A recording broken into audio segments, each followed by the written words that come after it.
If you want to add fingerprint into the Poco C85, you have to start by opening the settings and now navigate into the fingerprints, face data and the screen lock.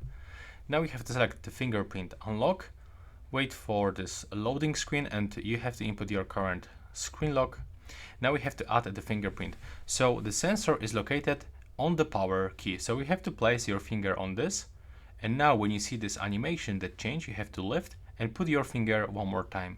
And just remember to scan every part of your finger, left part, top part, bottom part, and just keep scanning your finger like that until we fulfill this animation with the blue color.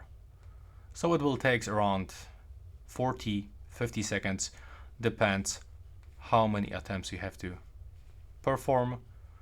Sometimes it doesn't actually recognize your finger, so we have to put this another time, like in my case. And now as you can see, it's finished. You can even additionally name your fingerprint, and you can add the multiple fingerprints, so for example from both hands. And also we can change the fingerprint recognition method from the touch to press. In my opinion, the touch is better because you can just touch this instead of the press.